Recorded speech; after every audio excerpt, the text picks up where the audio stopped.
안녕하세요. 염창입니다. 이번 시간과 다음 시간에 연이어서 폐암에 대해서 이야기해 드리겠습니다.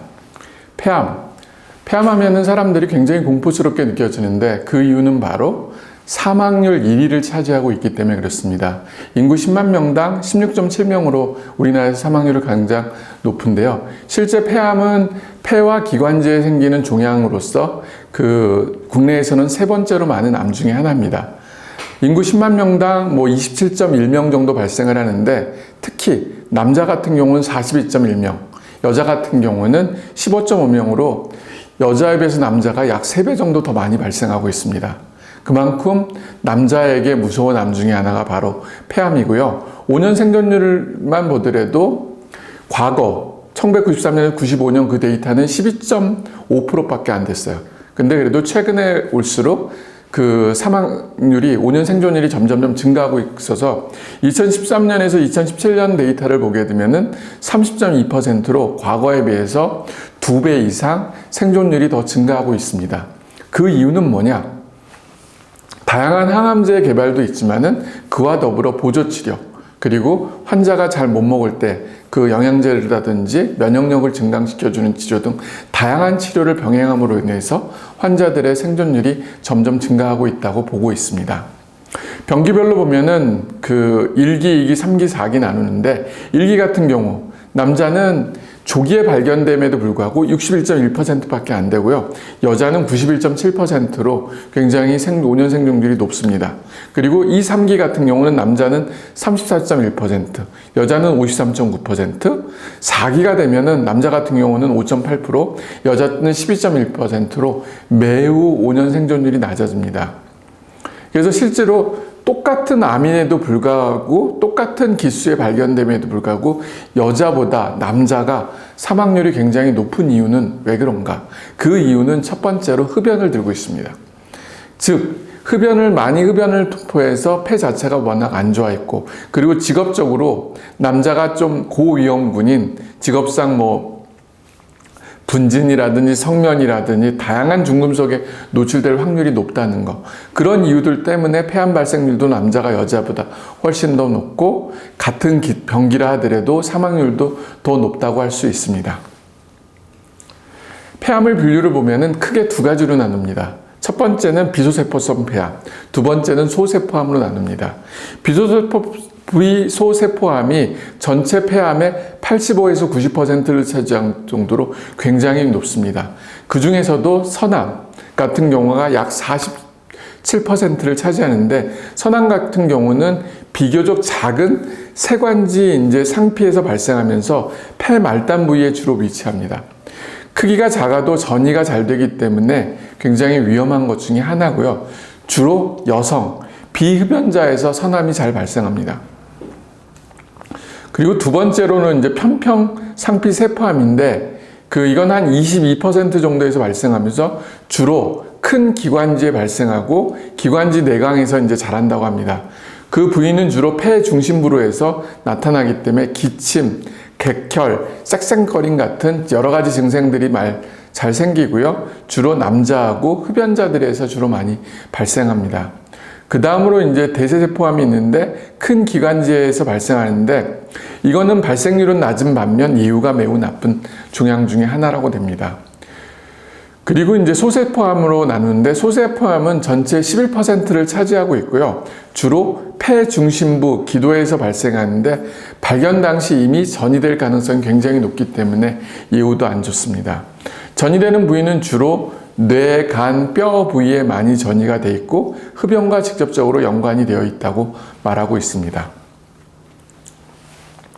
첫 번째 비소세포성 폐암을 TNM으로 분류로 해서 나누는데, TNM이라는 건 뭐냐? T라는 게 튜머라고 해갖고 원바람인데, 이거를 크기에 따라서 원바람이 발견이 안 되는 경우는 T0라고 하고, T1은 보통 3cm 이하, 그리고 T2는 3에서 5cm 사이, T3는 5에서 7cm, 그리고 T4 같은 경우는 7cm 이상 되는 거를 말하고 있습니다. 그리고 N은 림프절, 노드를 말하는데 림프절의 전이 여부에 따라서 N0는 전이가 없는 경우, N1은 동측 기관지 주위, 폐문부, 폐내 림프절에 이제 한정되어 있는 경우를 N0라고 하고, N1이라고 하고, N2는 동측 중격동, 기관 분기부 하, 림프절 전이를 말하고요. N3는 반대쪽, 그리고 그 다음에 쇄골 상피 림프절 전이 같은 경우가 N3라고 말하고 있습니다. 그리고 M, 장기 전이에 따라서 M0는 전이가 없는 경우, M1은 전이가 있는데 전이의 양상들에 따라서 M1A, M1, 1B, 1C 이렇게 나누고 있습니다.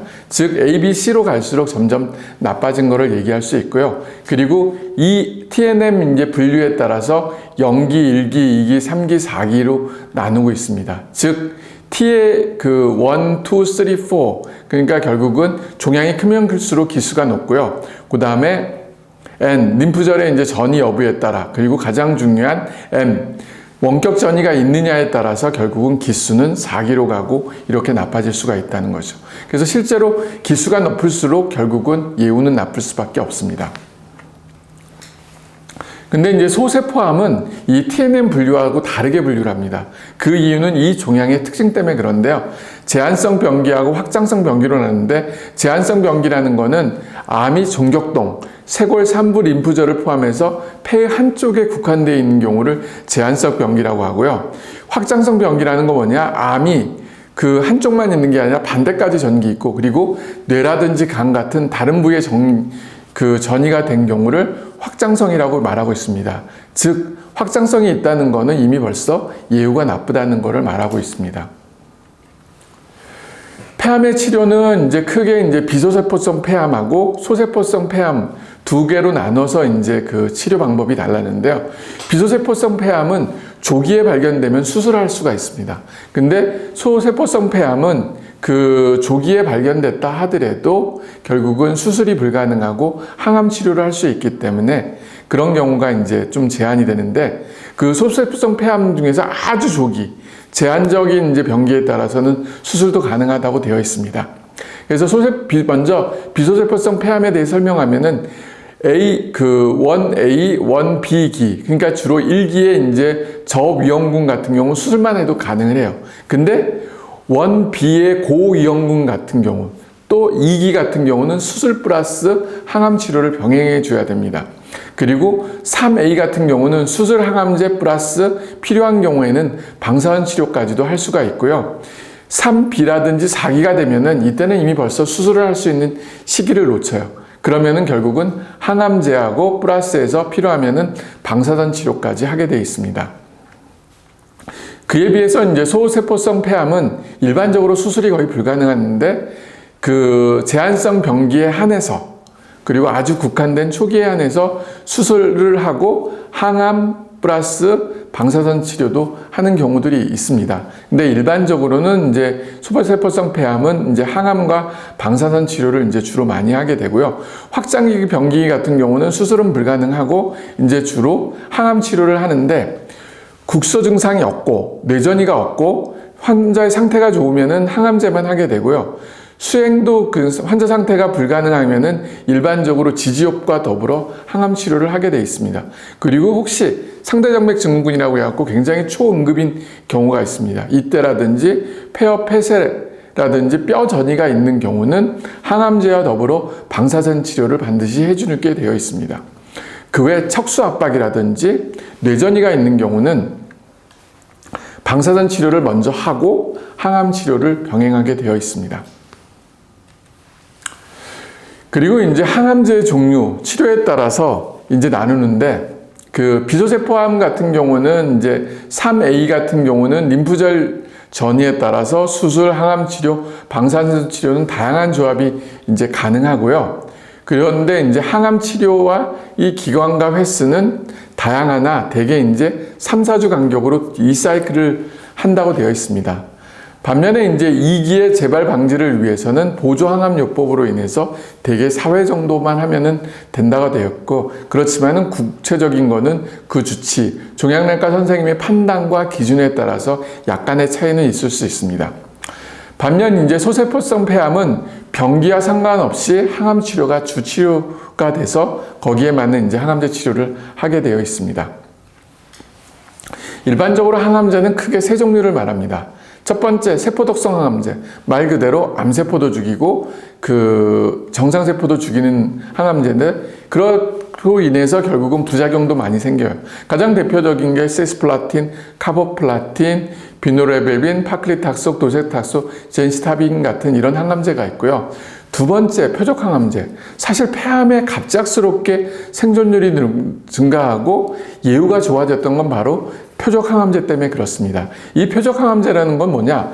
특정 유전자라든지 단백질에만 선택적으로 작용해서 항암 효과를 나타내는데, 이거는 비교적 부작용도 적고 효과도 매우 높아요. 그리고 특히 비흡연자, 여성, 서남 환자에서 효과가 굉장히 높다고 되어 있습니다. 그 중에서 가장 대표적인 게 바로 EGFR이라는 그 수용체에 대한 억제제인데, 대표적인 게 이레사, 타세바, 그 다음에 지오트릭 같은 건데, 이거는 경구로 복용하기 때문에 집에서 환자분들 굳이 병원에 입원할 필요도 없이 치료를 하고, 이 EGFR 유전자의 돌연변이가 있는 경우 특히 이제 환자들에게 사용하는데 심각한 부작용 없이 장기간 쓸 수 있어서 굉장히 좋습니다. 그 외에 이제 아바스틴이라고 그래가지고 그 VEGF를 차단하여 신생혈관 억제해서 항암 효과를 나타나는 항암제도 있습니다. 그리고 세 번째가 이제 면역항암제. 그러니까 그 3세대 항암제라고 말하잖아요. 암세포 자체를 공격하기보다는 내 몸의 그 암세포 주위의 미세 환경을 이제 존재하는 면역세포를 활성화시켜서 환자의 면역세포가 암세포와 맞서 싸울 수 있도록 해주는 거예요.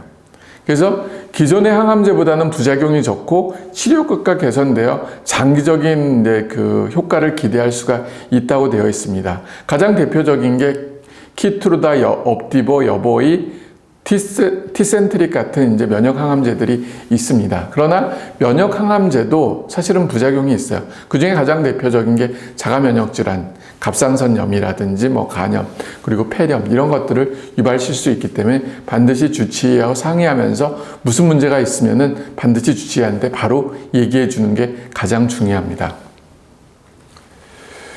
그리고 이제 폐암 치료 후에 이제 어떻게 추적 관찰을 하느냐?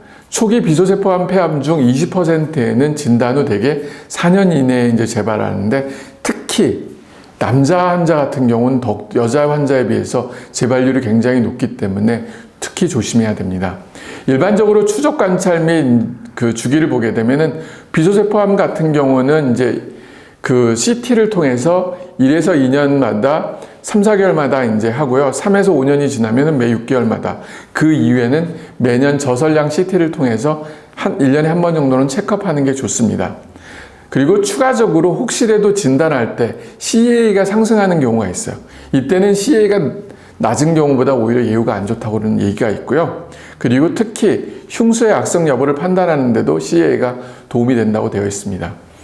그리고 소세포성 이제 소세포암 같은 경우는 그 1년 때는 2, 3개월마다, 2, 3년은 뭐 3에서 4개월, 4, 5년은 4에서 6개월마다, 그리고 그 이후는 매년마다 이제 흉부 CT를 통해서 추적 관찰해 준다고 되어 있습니다. 암이라는 거는 사실은 0하고 100%예요. 비록 확률적으로 뭐 재발률이 높고 확률적으로 예후가 안 좋다고 하지만은 내가 그 치료가 될 데서 완치가 되는 거는 100% 효과가 좋은 거고, 암만 초기에 발견되고 예후가 암만 좋다 하더라도 재발을 한다는 거 치료가 실패한 거는 0%입니다. 그렇기 때문에 내가 상태가 안 좋아서 발견됐다고 해서 절대 낙tam할 필요도 없고, 내가 그 조기에 발견됐다고 해서 안심을 하지만은 결국은 추적 관절을 통해서 재발 방지를 적극적으로 하지 않으면 언제든지 재발될 수 있다는 것을 꼭 명심해 주어야 합니다. 다음 시간에는 폐암 치료 후에 합병증이 어떤 거니까 생기는지를 이제 확인하고 그것에 대한 관리 방법에 대해서 설명드리겠습니다. 지금까지 시청해 주셔서 감사합니다.